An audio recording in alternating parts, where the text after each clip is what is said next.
포항 CBS 기자들과 함께하는 뉴스이데이 시간입니다. 오늘은 이재훈 기자와 경북 지역 자치단체들의 취임식 소식과 지방자치제가 과연 민주주의의 꽃으로 정착됐는지를 점검해보는 시간 갖겠습니다. 이 기자, 네, 지난 1일 민선 8기 지자체 임기가 시작되지 않았습니까? 그랬죠. 일제히 취임식이 열렸죠? 네, 공천 탈락과 재심 청구 등 지난했던 선거 과정을 거치면서 당선된 자치단체장들은 새롭게 시작되는 임기의 첫날을 인상 깊게 부각시키기 위해서 다양한 아이디어를 선보였습니다. 기존대로 취임식 형태로 진행한 단체장들이 있는가 하면 또 프리젠테이션 형태를 도입하거나 일문일답식 토크 콘서트를 취임식에 가미한 단체장들도 있었습니다. 네.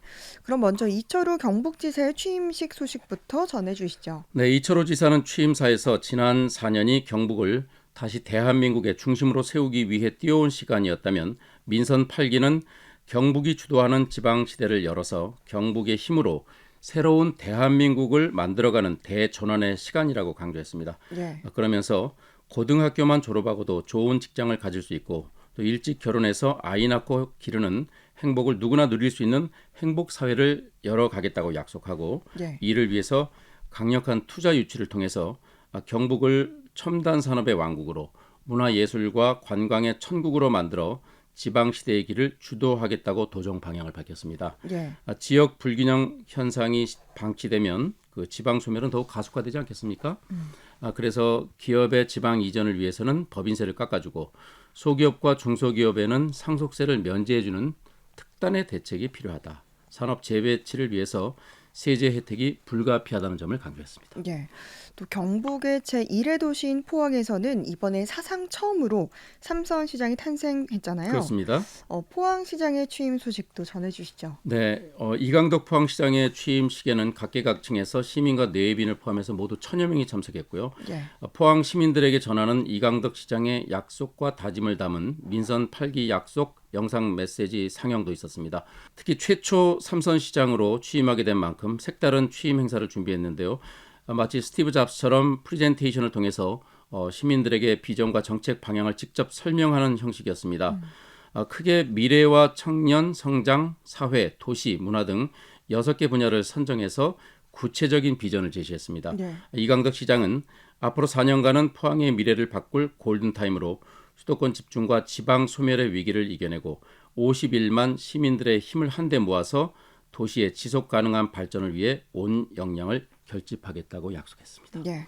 그리고 준하경 경주시장의 취임식도 이색적이었다 이런 평가가 나오던데 어땠습니까? 네, 이번에 재선에 성공한 준하경 경주시장의 취임식이 서라벌 문화회관에서 시민 600여 명이 참석한 가운데 열렸습니다. 취임 공식 행사에 이어서 곧바로 시민이 묻고 시장이 답하다 이런 제목의 토크 콘서트가 개최돼서 눈길을 끌었습니다. 1시간 넘게 진행된 토크 콘서트에는 그 민선 8기 정책 방향, 힘내라 경주 청년, 희망 무지개 7대 청년 정책 등 준하경 시장이 선거에서 내건 공약에 대한 질문과 황남동 대형 환승 주차장 문제 등 경주시가 역점을 두고 추진 중인 사업에 대한 질문이 이어졌습니다. 예. 경주 시민들 사이에서는 기존의 딱딱한 의전 행사 중심의 취임식이 아니라 시민이 참여하는 토크 콘서트로 취임식이 열려서 좋았다 이런 반응이 많았습니다. 네. 그리고 영덕 군수에는 이번에 새로운 인물이 당선됐는데요. 김광열 영덕 군수가 임기를 시작했죠? 네, 김광열 영덕 군수는 취임사에서 40여 년의 공직 생활을 한 행정 전문가로서 오래도록 영덕의 청사진을 그려왔다면서 안으로는 가족을 보살핀다는 마음가짐으로 군민을 섬기고 밖으로는 철두철미한 전문 경영인의 자세로 영덕군의 재도약을 위해서 최선을 다해 인구 감소와 재정 자립 악화를 막아내겠다고 약속했습니다. 네. 구체적인 정책 약속으로는 규제 혁파와 파격적인 혜택을 통한 기업 민자 유치, 테마형 관광지와 호국 문화 복지 리조트 타운 조성, 종합 의료 대책과 응급 의료 시스템 구축 등을 제시했습니다. 예. 그리고 손병복 울진 군수도 이번에 초선으로 당선됐죠? 네, 경북 울진에서는 초선의 현직 군수였던 전찬걸 예비 후보가 국민의힘 공천 경선에서 탈락하는 이변이 벌어져서 손병복 후보가 신임 군수에 취임했습니다. 예. 울진을 재정적으로 뒷받침하는 최대 시설은 한수원의 한울 원자력 발전소인데요. 손병복 군수는 한울원전 본부장을 거쳐서 삼성 엔지니어링 부사장을 지낸 경력이 표심에 통한 것으로 분석이 되고 있습니다. 선거 과정이 치열했던 만큼 화합이 급선무인데 이번 취임식의 주제도 화합으로 새로운 희망 울진으로 잡았습니다. 예.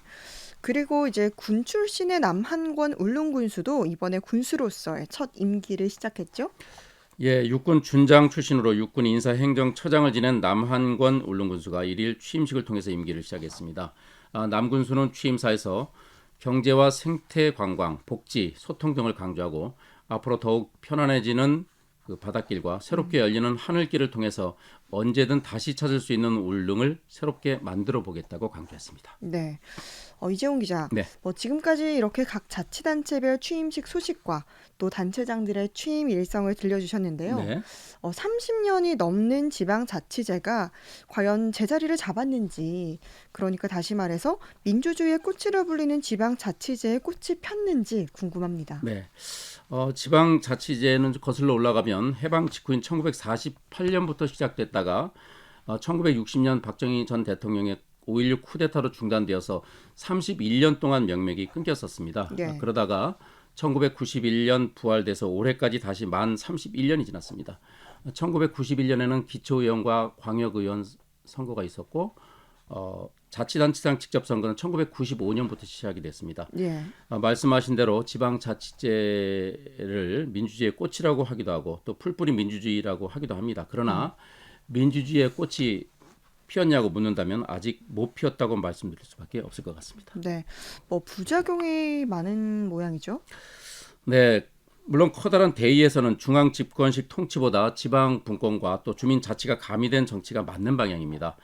그것 자체를 원점으로 돌려라라고 하는 의미에서 부작용을 지적하는 것은 아니고요. 그것이 개선되어야 제대로 된 풀뿌리 민주주의, 제대로 된 민주주의의 꽃을 피울 수 있기 때문입니다. 예. 우선 혼탁한 선거 과정, 이 과정에서 가뜩이나 작은 지자체에서 수많은 편가르기가 이루어지고 있습니다. 또 공천에 지역구 국회의원의 입김이 과도하게 작용하다 보니 줄 세우기와 자질 논란, 공천을 둘러싼 불법적인 금전 거래의 가능성이 있고 고소 고발이 난무하는 경우가 비일비재합니다. 예. 이 때문에 기초의원이나 광역의원, 심지어 단체장에는 장래가 촉망되거나 패기 있는 정치 지망생들보다는 정치인들의 측근들이 대거 공천을 받고 있는 게 현실입니다. 예. 지방선거 출마자들이 국회의원이나 유력 정치인의 하수인으로 전락했다는 지적이 나오는 이유입니다. 때문에 지방의회의 경우 정당 공천을 배제하는 것도 검토해 볼 필요가 있는 대목입니다. 예. 혈연과 학연, 지연도 심각한 문제입니다. 특정 지역에서는 특정 성씨가 아니면 아예 예비 후보에서조차 명함을 내밀기 힘들고 또 특정 고등학교 출신이 아니면 표를 받기 힘든 경우도 많습니다. 예. 이러한 벽이 능력 있는 인재의 발탁을 어렵게 하는 매우 두껍고 높은 장벽인 것입니다. 예. 그럼 비효율적인 부분은 없나요? 각 지자체가 SOC 건설에 관심을 가지면서 수도권뿐 아니라 지방의 도로나 교통 사정이 과거보다 한결 나아진 것은 긍정적인 효과입니다. 예. 그렇지만 아무래도 인기 위주의 정책을 하다 보니 지자체마다 불효불급한 도로 개설이나 체육관 건설, 대규모 다리 건설 같은 정책에 매달리는 경우가 많습니다. 예. 이런 게 모이면 국가 전체적으로 보면 비효율이 쌓이는 겁니다. 인구나 경제 수도권 집중 현상이 심화되면서 지방 정부의 재정 자립도는 더욱 위협받고 있습니다. 예. 때문에 지자체장의 가장 큰 능력이 중앙 정부로부터 예산 잘 따오기라는 얘기도 있습니다. 중앙 정부에 대한 재정적인 예속 현상이 커져가고 있는 것인데요. 예. 여러 가지 측면에서 볼 때 아직 지방자치제가 꽃 피었다고 보기에는 이릅니다. 예. 그럼 임기를 새롭게 시작하는 자치단체장들이 좀 유념해줬으면 좋겠다 하는 제안이 있다면 어떤 게 있습니까? 네, 조선 후기 대표적인 실학자인 다산 정약용 선생이 목민심서에서 이런 말씀을 하셨습니다. 벼슬살이의 요체는 두려워할 외 한 글자뿐이다. 목민관이나 수령은 요즘 말로 하면 자치단체장인데요. 모름지기 바른 몸가짐이 가장 중요하다. 의를 두려워하고 법을 두려워하고 또 백성을 두려워해야 한다. 즉 마음에 언제나 두려움을 간직해야 마음에 생기는 방자함을 방지하고 허물을 방지할 수 있다는 얘기입니다. 예. 다산 선생은 또한 호라비와 과부, 고아, 늙어서 자식 없는 자를 사궁이라고 해서 약자, 약한 사람으로 보았는데 백성을 사랑하는 애민의 최우선은 약자를 구제하는 것이라고 쓰셨습니다. 예. 공천자나 또 선거 때 도와준 측근들의 편이 아닌 백성을 최우선으로 삼는 목민관의 정신을 되새겼으면 하는 바람입니다. 네. 뉴스 이데이 이재훈 기자였습니다. 수고했습니다. 감사합니다.